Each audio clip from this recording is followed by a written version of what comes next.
J'ai présentement 29 ans. J'habite à Montréal, dans Hochelaga-Maisonneuve. Je suis marié à la plus belle femme du monde, Talina Turgeon. La première, juste avant ma mère, Nathalie Bernard. Je sais ça, je me fais pas ramasser après. Non, c'est pas vrai. Et puis, on a trois enfants ensemble. Lévi, qui a 4 ans. Eden, elle a 2 ans. Et notre petit dernier, Abel, qui a 1 an. Je suis présentement pasteur. J'ai le travail d'implanter une nouvelle église dans le quartier d'Hochelaga-Maisonneuve.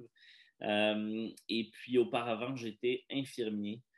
Euh, voilà, donc on m'a demandé de vous raconter aujourd'hui comment je suis devenu chrétien, comment est-ce que la foi chrétienne impacte encore aujourd'hui ma vie.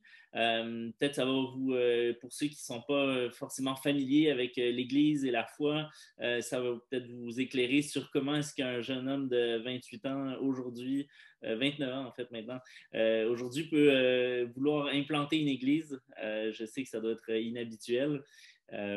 Et voilà, ça va me faire plaisir de vous raconter ça. Alors, avant de commencer, j'aimerais juste lire un verset de la Bible dans l'Évangile de Jean au premier chapitre, qui se lit comme ceci. À tous ceux qui l'ont reçu, à ceux qui croient en son nom, Jésus a donné le pouvoir de devenir enfants de Dieu, lesquels sont nés non du sang, ni de la volonté de la chair, ni de la volonté de l'homme, mais de Dieu. Alors, on va revenir sur ce verset un petit peu plus loin plusieurs fois. Vous allez peut-être mieux le comprendre à mesure qu'on avance. Donc, pour vous raconter un peu mon histoire, moi, je suis né en France. J'ai grandi jusqu'à l'âge de 8 ou 9 ans là-bas. Et puis, finalement, on a immigré toute ma famille au Québec quand j'avais 8 ans ou 9 ans. Ma mère me corrigera. Et puis, voilà. Je suis né dans une famille chrétienne. La foi était vraiment active chez nous. On allait à l'église tous les dimanches. Mon propre père était pasteur pendant de nombreuses années. Euh, et donc, vraiment, le message de l'Évangile, le message de la Bible, tout ça était partie intégrante de ma vie et puis et de la vie de ma famille, de mes parents. Euh, Cependant, je peux vraiment dire avec du recul que j'avais pas de difficulté à croire. J'ai jamais eu vraiment de doute sur le fait que Dieu existe, sur le fait que la Bible soit vraie, sur toutes sortes de choses, parce qu'il me semble que ça a toujours été, à mon sens, ça a toujours été la vision du monde la plus cohérente que j'ai pu entendre. J'ai été exposé autant à une vision du monde sans Dieu dans toute notre société dans laquelle je vis comme tout le monde, tout en ayant en parallèle l'enseignement, la vision chrétienne du monde, et ça m'a toujours paru faire du sens. Maintenant, malgré que je croyais assez facilement, euh, ça a pris longtemps que je comprenne. Alors, le message des évangiles n'était pas toujours clair dans ma tête. Une des choses que j'avais la difficulté à comprendre, c'était pourquoi Jésus était mort à la fin de sa vie. On disait tout le temps que Jésus était le Fils de Dieu. Euh, que... Et je me disais, mais ça a donc bien mal fini pour le Fils de Dieu.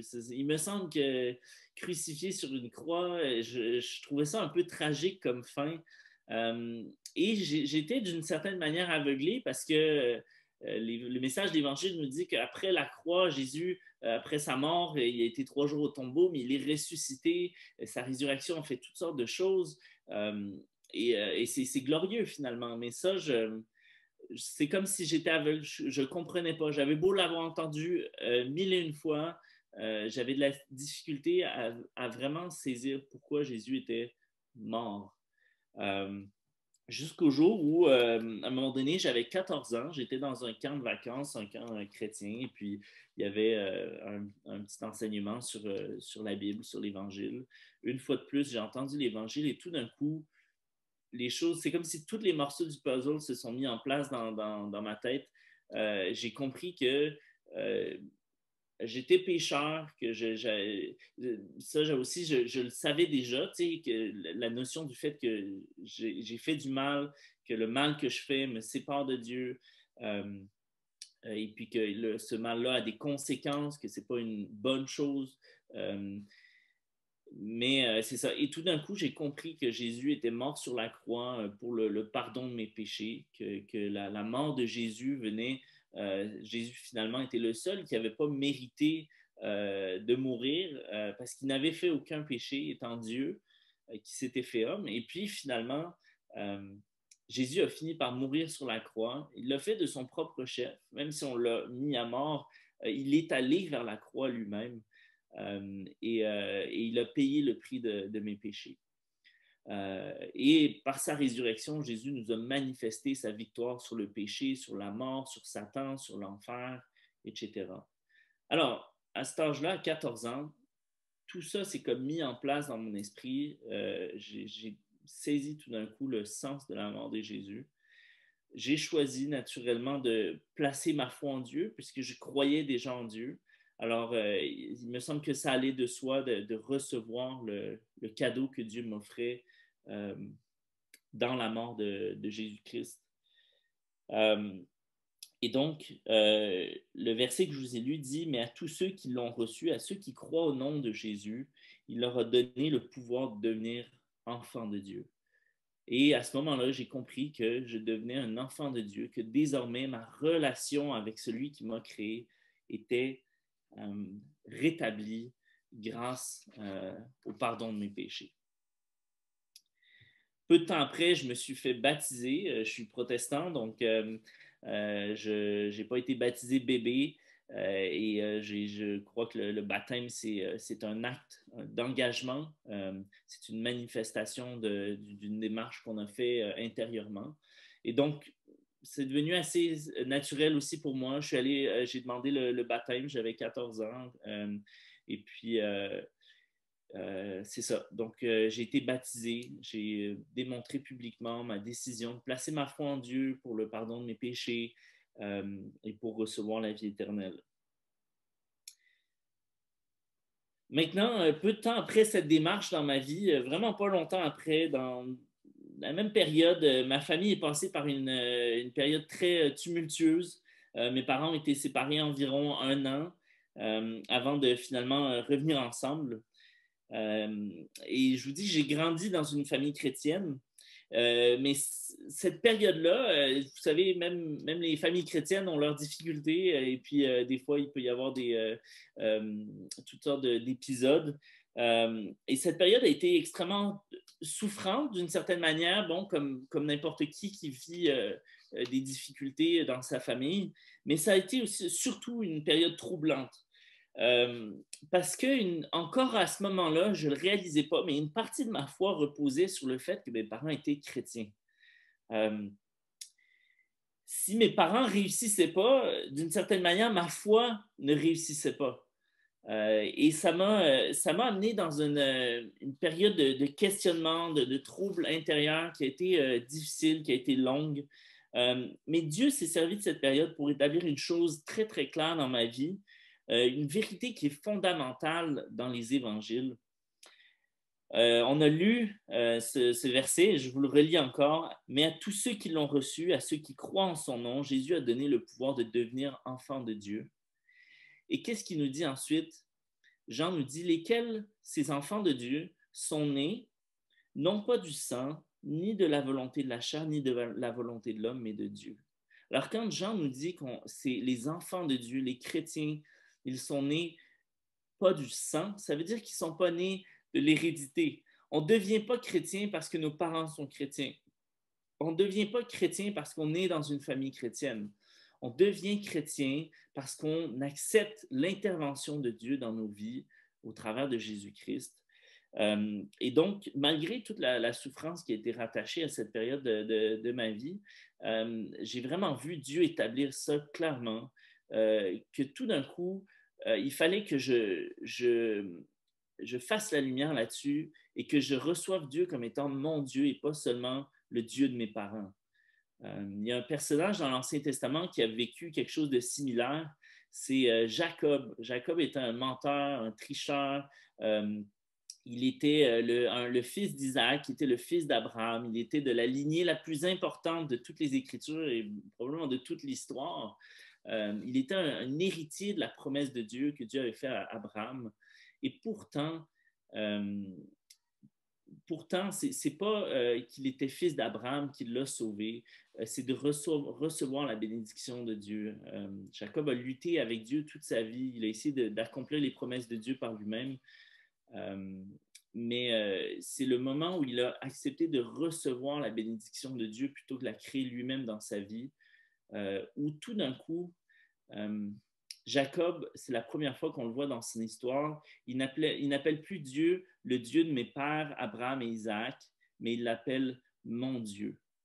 Et ce point de bascule est très important et je l'ai vécu dans ma vie où tout d'un coup, il a fallu que je dise Dieu, c'est mon Dieu, c'est pas seulement le Dieu de mes parents. Et même si mes parents abandonnaient la foi, Dieu va rester mon Dieu parce que on devient chrétien par la foi en Jésus-Christ, par l'intervention de Dieu et pas par la famille. Alors, je vous lis rapidement un petit passage de l'évangile de Jean au chapitre 3, juste un petit peu plus loin que le verset que je vous ai lu. On lit ceci. Il y eut un homme d'entre les pharisiens nommé Nicodème, un chef des Juifs. Alors Nicodème était un pharisien, je vous fais une petite parenthèse, et comme beaucoup de Juifs, il croyait qu'il était sauvé, qu'il était élu de Dieu, qu'il était choisi de Dieu, qu'il bénéficiait des promesses de Dieu, parce qu'il était un descendant d'Abraham dans le peuple juif. Mais on a vu que on devient enfant de Dieu pas par le sang. Alors Nicodème vint auprès de Jésus de nuit et lui dit, Maître, nous savons que tu es un docteur venu de Dieu, car personne ne peut faire ces miracles que tu fais si Dieu n'est pas avec lui. Et Jésus lui répondit, en vérité, je te le dis, si un homme ne naît pas de nouveau, il ne peut recevoir le royaume de Dieu. Alors, ce que Jésus est en train de nous dire, c'est que on continue dans le même thème que le verset du début et ce que j'ai dû vraiment clarifier dans ma vie, même après ma conversion, c'est qu'on est de nouveau, on devient enfant de Dieu, on devient une nouvelle créature grâce à l'intervention de Dieu, grâce à ce que Dieu fait dans notre cœur et pas par nos propres moyens.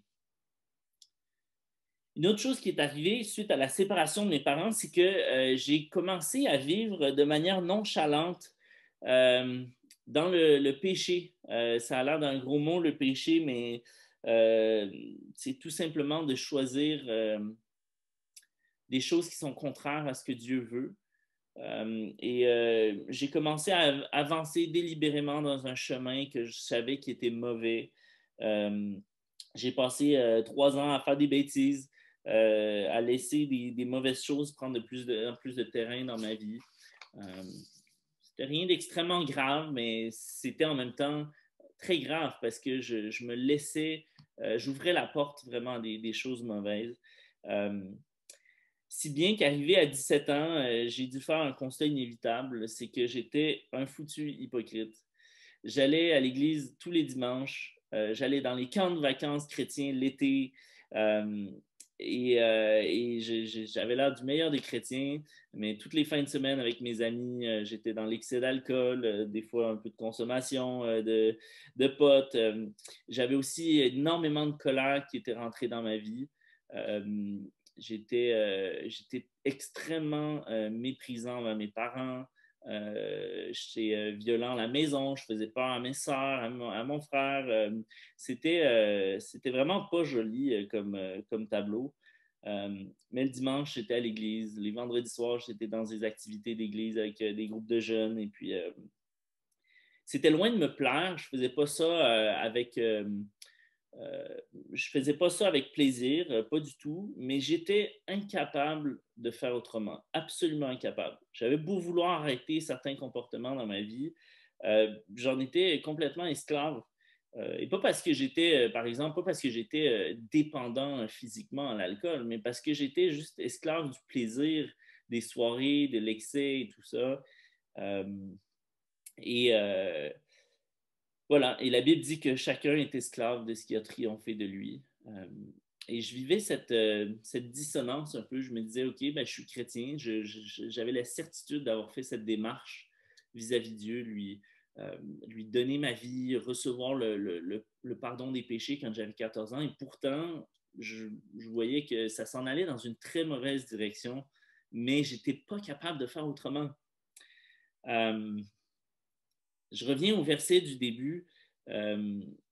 Et parce que, dans le fond, une des choses que ça m'a amené à réaliser, c'est qu'on ne peut pas devenir chrétien ni vivre la vie chrétienne euh,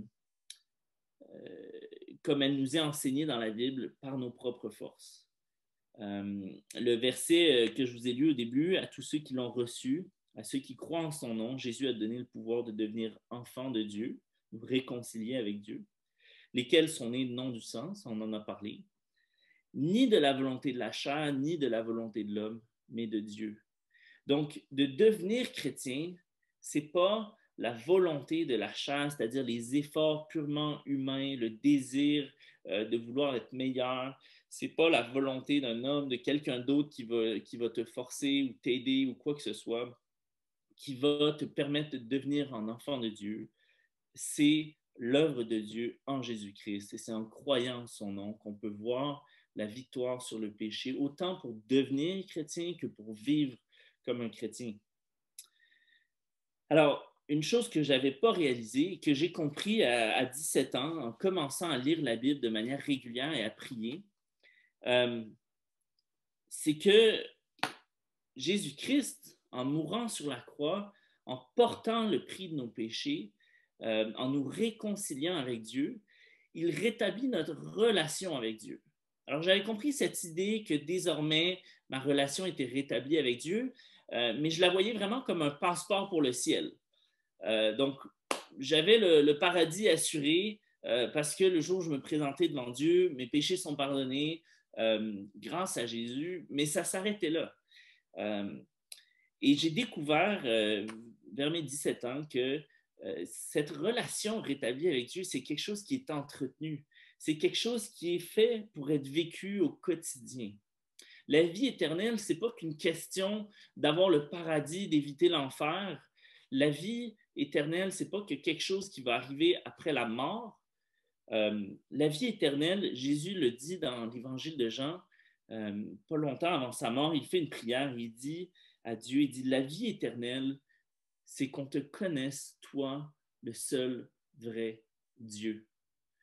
Qu'on te connaisse, toi, le seul vrai Dieu. Et j'ai réalisé tout d'un coup que la vie éternelle avait déjà commencé pour moi et que de connaître Dieu, c'est ce qui allait nourrir dans ma vie l'œuvre de Dieu. Et que la relation qui avait été rétablie avec Dieu, c'était une relation qui était rétablie pas uniquement formellement pour avoir le pardon des péchés, pour avoir mon passeport. C'était une relation qui devait être vécue. Comme quand tu te maries, j'ai marié ma femme, je ne l'ai pas mariée juste pour avoir les bénéfices de ma femme. Elle s'occupe des enfants, elle m'accompagne et tout ça, mais je l'ai mariée pour avoir une relation. Ma relation, elle est entretenue avec elle. On est dans un échange continuel, quotidien, et on grandit dans cette relation. Et avec Dieu, c'est la même chose. Alors, donc, j'avais juste eu le passeport chrétien d'une certaine manière. Et même si ce n'est pas faux que l'Évangile, la bonne nouvelle de Jésus, nous sauve de nos péchés, nous donne l'assurance de la vie éternelle, si c'est juste ça, c'est vraiment un Évangile qui est incomplet, Et c'était un peu ce qui se passait dans ma vie avec l'incapacité de me sortir des péchés, des mauvaises habitudes que j'avais. Et donc, c'est ça. De la même manière que c'est la grâce de Dieu seulement qui nous sauve de nos péchés quand on se tourne vers Dieu, c'est aussi seulement la grâce de Dieu qui nous permet de lutter contre le péché au jour le jour. Une fois que notre relation avec Dieu est rétablie, la Bible nous dit que Dieu nous a préparés pour de belles œuvres. Ça nous dit ça dans Éphésiens 2, qu'en nous sauvant, Dieu a préparé de belles œuvres, des bonnes actions, des bonnes choses à faire. Et qu'on a tout un monde à découvrir des plans de Dieu que Dieu a pour nous. Mais toutes ces choses ne nous sauvent pas. Et toutes ces choses, on peut les faire seulement par la grâce de Dieu comme on peut être sauvé seulement par la grâce de Dieu. C'est pour ça qu'il faut qu'on entretienne notre relation avec lui, qu'on apprenne à le connaître une fois qu'on devient chrétien, en priant, en lisant les Écritures, en allant à l'Église, par exemple. C'est des choses qu'on fait parce qu'on veut répondre à l'amour de Dieu, parce qu'on veut le découvrir de plus en plus, c'est pas parce qu'on y est forcé. Et moi, j'ai essayé de m'y forcer pendant des années et ça n'a pas donné de bons fruits. Voilà. Alors, quand je me suis mis à approfondir cette relation avec Dieu, à découvrir davantage son amour, à mieux comprendre la foi que j'avais placée en Jésus quelques années auparavant, ben, graduellement, toutes ces mauvaises choses que j'avais laissées rentrer dans ma vie, elles sont parties. Ça n'a pas été instantané et ça n'a pas été par mes propres forces, mais l'action de Dieu s'est faite dans ma vie. J'ai vraiment découvert à quel point Dieu peut transformer notre cœur, et pas juste une fois quand on devient chrétien, mais au jour le jour, à chaque fois qu'on avance et qu'on se tourne vers Dieu. Ça m'amène à une notion importante de la foi chrétienne que je voulais vous partager. Donc, je reprends le texte qu'on a lu avec le pharisien Nicodème.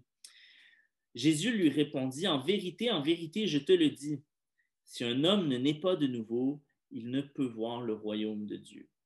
Donc, c'est une chose de comprendre qu'il faut naître de nouveau.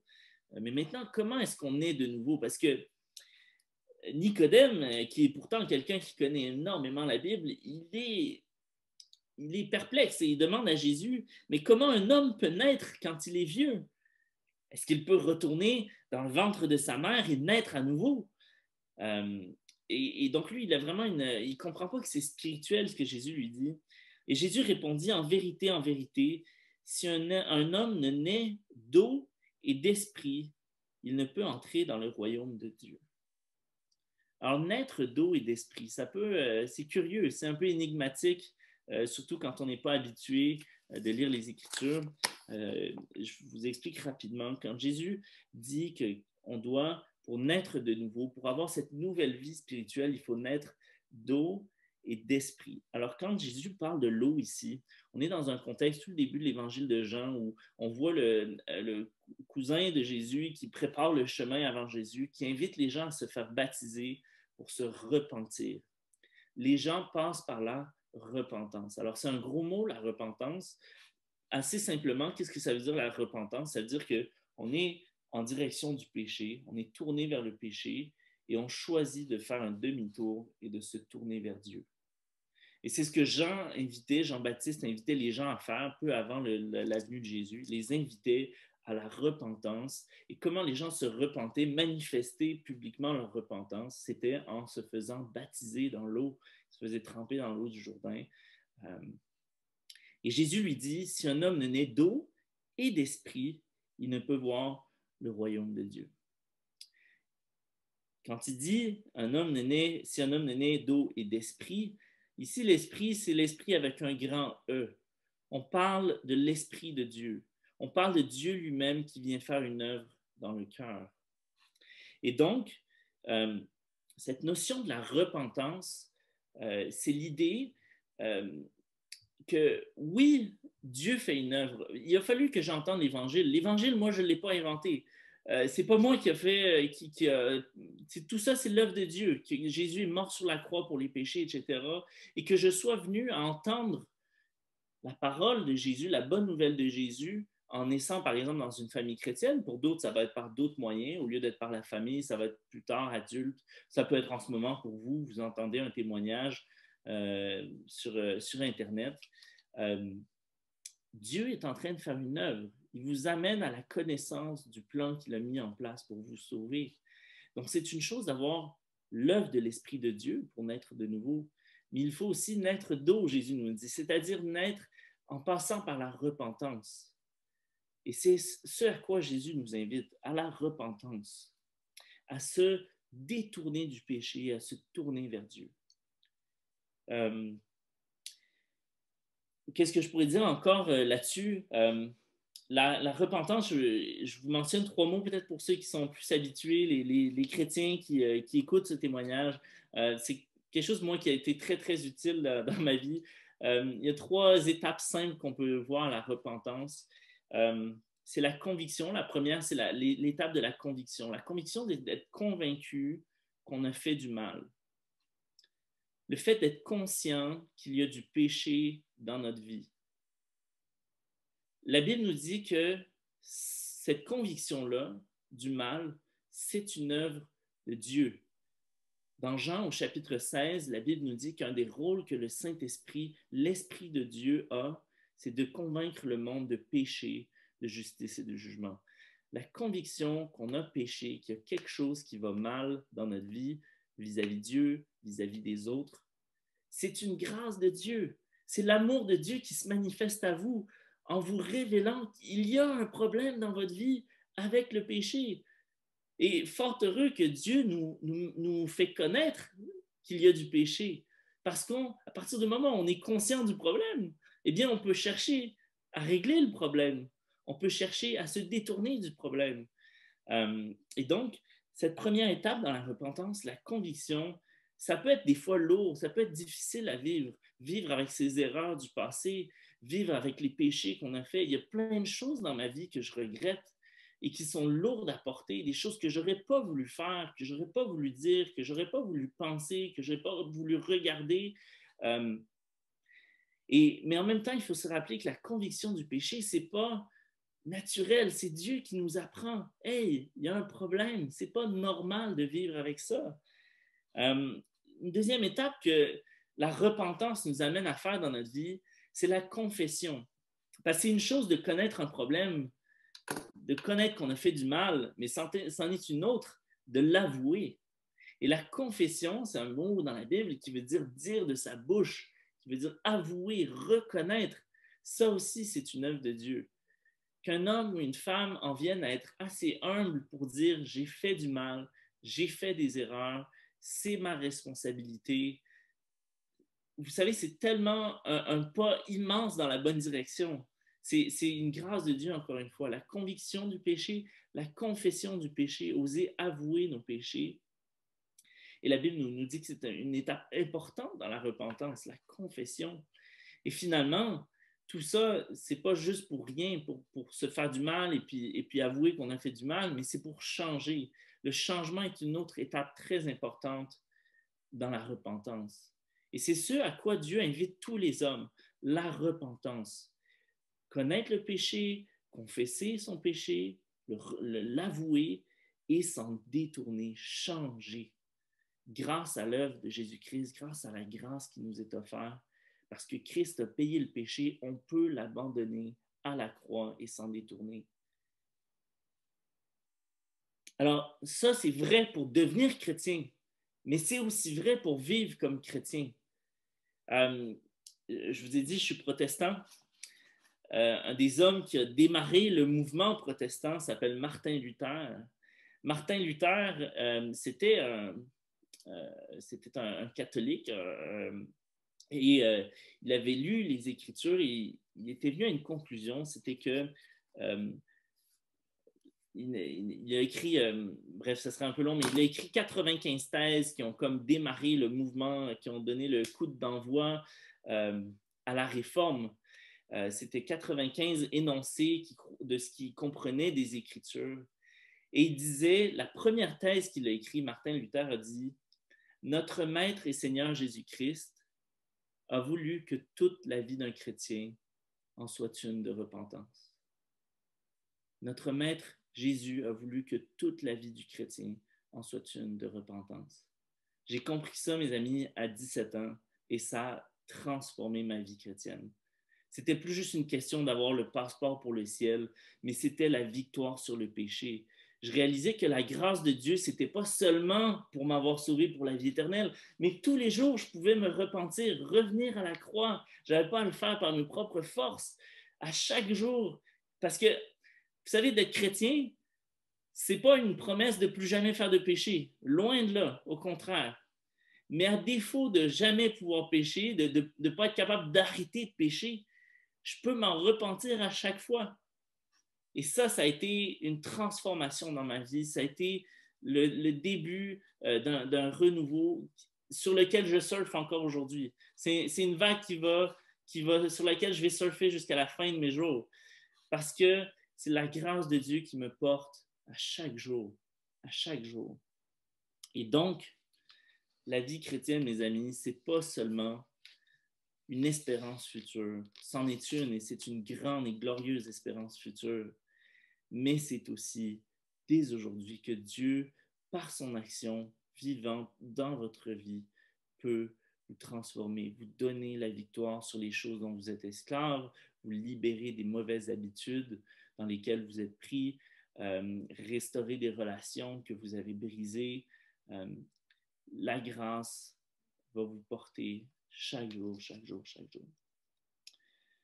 Alors, c'est un portrait de comment je suis devenu chrétien, le parcours que ça m'a pris. D'une part, comprendre le pardon de Dieu, puis d'autre part, comprendre le soutien que Dieu m'offre chaque jour et le pardon qui se renouvelle à chaque jour. Je vais terminer peut-être en vous mentionnant quelques bénéfices que j'ai observés concrètement dans ma vie chrétienne après avoir commencé à marcher avec Dieu. Il y a déjà la victoire sur le péché, on en a parlé, la capacité d'abandonner les mauvaises choses, des choses que je ne voulais pas faire. D'autre part, il y a le plan de Dieu.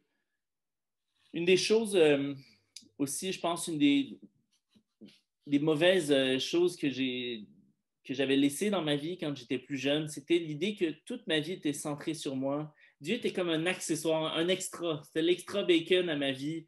Dieu me donnait des avantages, mais je ne comprenais pas que j'étais une créature de Dieu et que j'avais à lui soumettre toute ma vie. Donc moi, j'avais deux objectifs dans la vie, avoir du fun, faire de l'argent. Je voulais devenir médecin pour faire des sous et puis pouvoir me payer ce que je voulais, juste avoir la liberté illusoire que nous présente l'argent. Et puis, c'était l'objectif que je m'étais donné. Mais avant de commencer les études et puis de me lancer dans cette vie professionnelle, à 17 ans, quand j'ai fini le secondaire, j'ai décidé d'aller étudier la Bible 1 an dans un collège à Sherbrooke. Alors, je n'avais pas vraiment de bonnes intentions. Tu sais, je vous dis, j'étais en train tout juste de recommencer à me tourner vers Dieu. Puis, je suis allé à l'école, à cette école-là, étudier la Bible 1 an. Pas parce que j'avais des bonnes intentions, mais parce que je me disais, au moins, je ne vais rien faire de mal là-bas pendant 1 an. Ça va me protéger. C'était ma motivation pour aller à l'école biblique. Malgré ça, Dieu s'en est servi justement pour me faire découvrir la Bible, me faire découvrir les Écritures. Et très rapidement, j'ai réalisé que si je suis un enfant de Dieu, je dois écouter la direction de Dieu. Si Dieu m'a vraiment racheté au prix de la vie de son Fils, Dieu est propriétaire de ma vie et je n'avance pas sans le consulter. Et je voyais très bien que mes motifs dans la vie, le plaisir, l'argent, ce n'étaient pas des motifs qui étaient des bons motifs. Le plaisir, l'argent, c'est des bonnes choses, mais c'est certainement des très mauvais maîtres, des très mauvaises choses à poursuivre, comme des objectifs de vie. Et donc, j'ai commencé à prier, à demander à Dieu, qu'est-ce que Dieu voudrait que je fasse de ma vie? Et j'ai découvert comment ma vie n'était pas le centre de l'univers, mais ma vie s'intégrait dans un plan qui me dépasse de très, très, très, très loin. Et chaque croyant a à se tourner vers Dieu et lui demander. Et pour chaque croyant, Dieu a un plan qui est merveilleux, qui est bien plus grand que ce que vous pouvez imaginer. Dans mon cas, et ce n'est pas le cas pour tout le monde, hein, tous les chrétiens ne doivent pas devenir pasteurs, mais pour moi, ça a été évident, très, très rapidement. Dieu m'a montré qu'il m'appelait à devenir pasteur, implanter des églises. Et l'œuvre de Dieu était tellement claire, Dieu a parlé tellement fort que je ne pouvais pas faire autre chose. Je vous raconte très brièvement. Je suis allé en France à la fin de mon année à l'école biblique à Sherbrooke. On a fait un voyage missionnaire en France où on est allé partager l'Évangile dans des quartiers à Paris, etc. Et après ce voyage-là, j'ai retardé mon billet d'avion pour aller voir des membres de ma famille que je n'avais pas vus depuis des années et des années et des années. J'étais retourné seulement une fois en France depuis mon enfance. Et une des personnes que je suis allé voir, c'était mon grand-père. Alors, je connaissais très peu mon grand-père parce que depuis mes 8-9 ans, j'étais parti. Vous savez, quand on est enfant, on garde pas, on ne téléphone pas à son papy à toutes les semaines. Tout est flou un peu. Il est à 6 000 km de chez nous. Puis, mon grand-père était dans ses derniers jours, ça faisait 4 ans qu'il avait fait un arrêt cardiaque, il avait manqué d'oxygène au cerveau, il était complètement... euh, il n'était pas sur la même planète. Là. Depuis 4 ans, il divaguait, il ne reconnaissait pas les gens de sa famille, il mélangeait tout le monde, il mélangeait la télé avec la réalité. C'était vraiment la folie. Et puis, je suis allé le voir à l'hôpital. Il était, je me rappelle, sur son lit d'hôpital, des électrodes partout. Je pense qu'il avait refait un arrêt cardiaque. Et puis, mon grand-père avait aucune idée des questions qu'il y avait dans ma tête à ce moment-là. Je luttais avec Dieu à savoir est-ce que vraiment je me soumets à Dieu? Est-ce que vraiment j'accepte l'appel de Dieu de devenir pasteur? Parce que ça me demandait d'éliminer les objectifs que je m'étais donnés et ce n'était pas facile à abandonner. Je suis rentré dans la chambre d'hôpital de mon grand-père et puis il est revenu à lui complètement, totalement lucide. Pendant une demi-heure, j'étais avec lui. Mon grand-père était 100% présent d'esprit. Il m'a appelé par mon nom quand je suis rentré dans la chambre et il m'a dit, Quentin, j'ai un message à te donner. Tu dois devenir pasteur. Et il a passé une demi-heure à m'expliquer pourquoi je devais devenir pasteur. Il me disait que lui, s'il avait connu le Seigneur plus jeune, il serait devenu pasteur, mais que malheureusement, il s'est converti à 65 ans. Il y avait des choses dans sa vie qui ne permettaient pas de pouvoir devenir pasteur. Et puis, mais il dit, Quentin, il dit, passe pas à côté, tu es jeune, tu as rencontré Dieu, deviens pasteur. Et j'ai découvert que Dieu était vraiment un Dieu vivant, que Dieu peut parler à ses enfants, que Dieu peut intervenir dans leur vie de manière précise, de manière active. Et ça a été, j'ai vraiment découvert que Dieu a un plan, il a un grand plan pour tout le monde, pour toute l'humanité, et il nous invite à rentrer dans son plan et à l'écouter, à lui faire confiance et à faire ce que lui nous demande de faire parce que c'est la meilleure chose. J'ai de la difficulté à le croire à ce moment-là, mais j'ai choisi de placer ma foi en Dieu, dire OK Seigneur, je t'écoute, je vais devenir pasteur quand tu veux, où tu veux. Je suis devenu infirmier entre-temps, j'étais très jeune à l'époque, mais aujourd'hui, je suis en train d'implanter une église dans Hochelaga Maisonneuve. Ma vie, c'est de partager l'amour de Dieu autour de moi, de partager la bonne nouvelle de Jésus-Christ. Et je peux vous dire que j'aurais jamais imaginé le grand plan que Dieu avait pour moi, tout ce qu'il voulait faire au travers de moi. C'est de loin meilleur que d'avoir eu une vie centrée sur moi, sur l'argent, sur le plaisir. Jamais, jamais, jamais, jamais de la vie, je vais regretter. J'ai jamais mis un regard en arrière parce que c'est de loin l'œuvre de Dieu, le plan de Dieu est bien meilleur que ce qu'on peut imaginer. Je suis marié, j'ai une femme magnifique, on a 3 enfants, on est heureux. J'aurais pu courir après des jupons, je pense que c'est ce que j'aurais fait si je n'avais pas devenu chrétien. Et puis, mais je suis convaincu que c'est bien meilleur ça. Voilà. Donc, Dieu est un Dieu vivant. Dieu peut transformer nos vies. Dieu peut nous donner la victoire sur le péché. Et en plus, Dieu a un plan merveilleux, plein de belles choses qu'il met en réserve pour nous. Dieu aussi nous offre une communauté. Hein. Si on accepte un Père dans le ciel, on va accepter des frères et sœurs sur la terre. Et ça aussi, c'est une chose magnifique, l'Église, qu'on découvre quand on devient chrétien, une famille, une communauté. C'est une grâce de Dieu. C'est des grands bénéfices que Dieu nous donne au travers de la vie chrétienne. Je termine en disant une simple chose.